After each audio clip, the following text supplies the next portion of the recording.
पिछले कई दिनों से बाजार रिकवरी की कोशिश कर रहा है, लेकिन एक दायरे में है। आखिर बाजार में कब तेजी का मोमेंटम आएगा और इस बेयर मार्केट से कब निजात मिलेगी?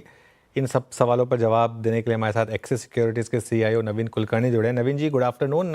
पहला सवाल यही कि ये जो हम बेरिश फेज में फंसे हुए हैं पिछले 6 महीने से, यहाँ से कब निकलेंगे? कुछ साइन मिल रहे हैं क्या कि यहाँ से निकलने की तैयारी हो रही है? जहाँ तक मुझे लग रहा है कि थोड़ी बहुत तैयारी तो हो रही है। तो दो फैक्टर हम देख रहे थे कि मार्केट कहाँ पे कंप्लीटली ओवरसोल्ड जोन में पहुंच जाता है। उसके तो साइंस काफी हमको मिल गए थे, जैसे 200 डे डीएमए के ऊपर कितने स्टॉक्स ट्रेड कर रहे हैं। वो 7-8% के करीब पहुंच गया था, जो लॉन्ग टर्म एवरेज करीब करीब 50% होता है। राइट, तो वहां पे तो बहुत क्लियर कट साइन मिल गया था, लेकिन टर्न कब होगा, राइट, ये बहुत क्रिटिकल फैक्टर था। तो उस हिसाब से एक क्रिटिकल फैक्टर ये है कि जो एफआईआई सेलिंग है उसका पेस कम होना है, एंड उसका फैक्टर क्या हो सकता है। तो उस हिसाब से डॉलर इंडेक्स और जो रूपी डॉलर इक्वेशन है, ये स्टेबल होना काफी जरूरी है। और ये थोड़ा बहुत होता हुआ दिखाई दे रहा है, जैसे कि हम काफी दिन से देख रहे हैं कि डॉलर यही रेंज में चल रहा है। तो उस हिसाब से मुझे लग रहा है कि करेंसी भी स्टेबल हो रहा है। तो मोर लाइकली यहाँ से आगे जो निवेशक है उनको थोड़ा सा कॉन्फिडेंस आएगा, स्पेशली एफआईआई इन्वेस्टर्स को। और जैसे ग्रोथ इंप्रूवमेंट्स के साइन दिखेंगे, तो उस हिसाब से मुझे लगता है कि थोड़ा इनफ्लोज भी आना चालू हो सकता है। तो आ, मुझे लग रहा है कि हम बेयर मार्केट या जो चैलेंजेस थे उसके फैग एंड पे आ गए हैं। मे बी अनदर 15-20 डेज, तो मुझे लग रहा है कि चीजें सुधरती हुई दिखाई देगी। हम्म। तो आप इस समय कहाँ निवेश कर रहे हैं इस समय, या फिर कहाँ निवेश की सलाह दे रहे हैं? जिस तरीके से मार्केट गिरा है, उसके बाद आपका क्या व्यू होगा? जहाँ तक हमारा निवेश का सवाल है, तो हमारा फोकस तो अर्निंग्स पे ही है। जहाँ तक हमारे पोर्टफोलियो के स्टॉक्स हैं, जैसे बड़ा पोजीशन हमारा इंडस टावर्स है, जिसके बारे में आपने थोड़ी देर पहले डिस्कस किया, जहाँ पे अर्निंग्स विजिबिलिटी बहुत हाई है।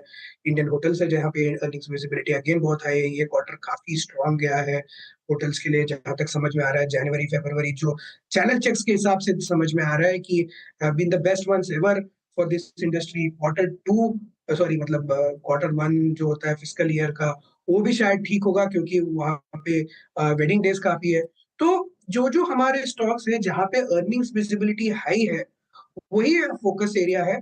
सेक्टर वाइज ऐसा कोई क्लियर कट विनर सेक्टर दिख नहीं रहा है। थोड़ा बहुत टेलीकॉम ऑफ कोर्स में निवेश कर रहे हैं लोग, और इसके अलावा हेल्थ केयर और मे बी सीमेंट में थोड़ा बहुत इन्वेस्टमेंट हो रहा है। बट अदरवाइज ऐसा कोई क्लियर कट विनर दिखाई नहीं दे रहा है। बहुत ही स्टॉक स्पेसिफिक मार्केट चल रहा है।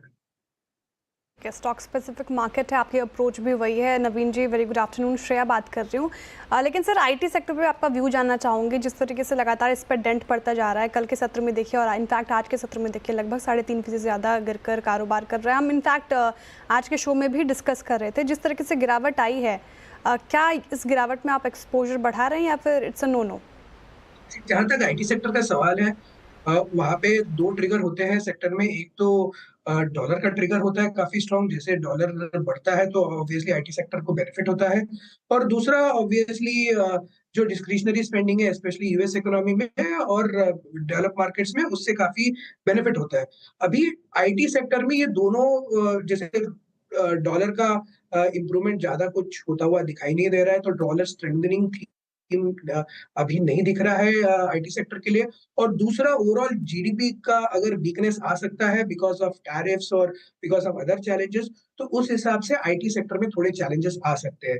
थर्ड फैक्टर ये है कि आईटी सेक्टर के वैल्यूएशंस अगर देखे जाए, तो ये गिरावट से पहले भी एक्सपेंसिव थे, कंसिडरिंग जो ग्रोथ प्रोस्पेक्ट्स थे आईटी सेक्टर में 8 से 10% के करीब। तो उस हिसाब से वैल्यूएशंस थोड़े महंगे थे। तो उस हिसाब से थोड़ा जो डी रेटिंग हो रहा है, वो ये in line with market correction है।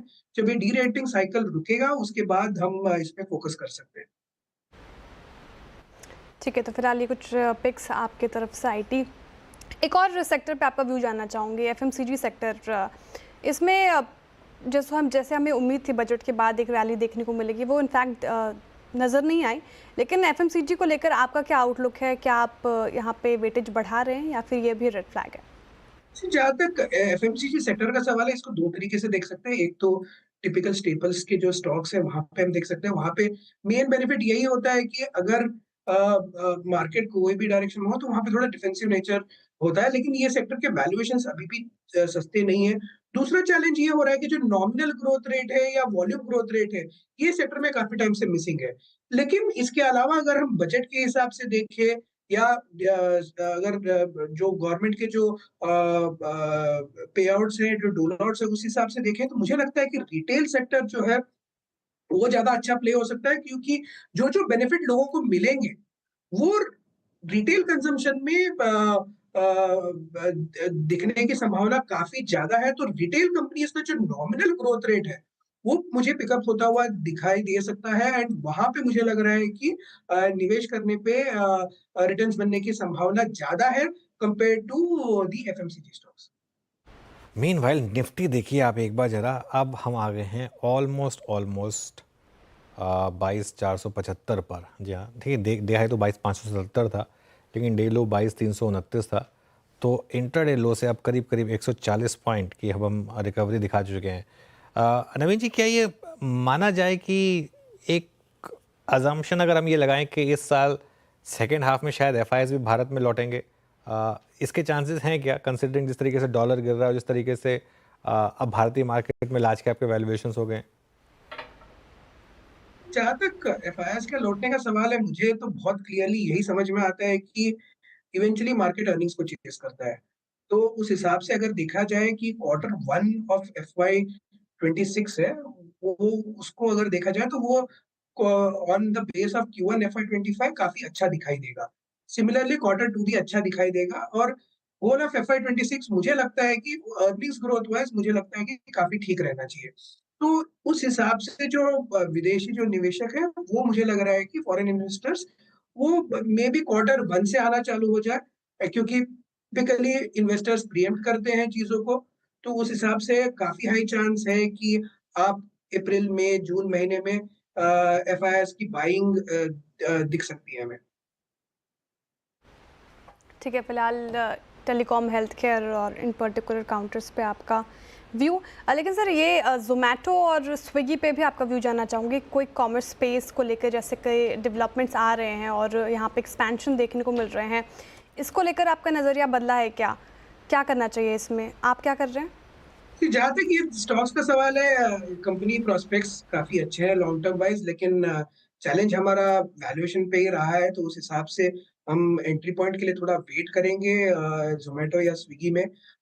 तो दोनों स्टॉक्स, ज़ोमैटो हमें हमेशा थोड़ा-सा बेहतर कंपनी लगता है ग्रोथ प्रोस्पेक्ट्स के हिसाब से। स्विगी का वैल्यूएशन थोड़ा-सा रीज़नेबल है।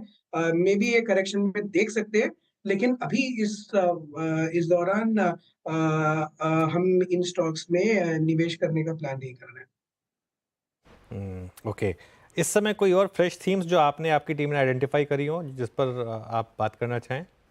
जहाँ तक थीम्स का सवाल है, मैं वही जो बता रहा था कि पूरा का पूरा फ़ोकस अर्निंग्स पे होगा, और अर्निंग्स मुझे लगता है कि जैसे जो बीएफएसआई स्पेस है और बैंक्स के में मुझे लग रहा है कि चीज़ें क्वार्टर ऑन क्वार्टर बेहतर होने की संभावना काफ़ी ज़्यादा है, एंड Q1 एफवाई 26 काफ़ी अच्छा दिखना चाहिए। तो यही थोड़ा-सा फ़ोकस एरिया रहेगा हमारा कि जहाँ-जहाँ पे अर्निंग्स विज़िबिलिटी है, और कोर ऑपरेटिंग पैरामीटर्स में इम्प्रूवमेंट दिखने की संभावना जहाँ पे ज़्यादा है। तो उस हिसाब से मुझे लगता है कि बैंकिंग सेक्टर को देख सकते हैं। यहाँ पे ऑफ कोर्स जो प्राइवेट बैंक्स है, ये रीज़नेबल वैल्यूएशंस पे अवेलेबल है, तो वहाँ पे फ़ोकस कर सकते हैं, और नेक्स्ट ईयर देखा जाए कि जैसे कि जो आरबीआई ने रिस्क वेट कम किया है, जो मतलब ऑल दीज़ फैक्टर्स जो ग्रोथ के लिए पॉजिटिव है, एंड सबसे पहला जो इम्पैक्ट आता है वो बैंकों में आता है, फाइनेंशियल सर्विसेज में आता है, उस हिसाब से वो एक थीम अच्छा हो सकता है।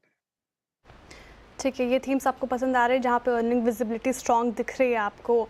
सारे सेक्टर्स पर हम बात कर रहे हैं नवीन जी, तो मेटल पे भी बात कर लेते हैं। मेटल सेक्टर पर आपकी क्या राय होगी? जिस तरीके से टैरिफ सिनेरियो बन रहा है, क्या आप हाथ लगा रहे हैं यहाँ पे या फिर इट्स अ नो?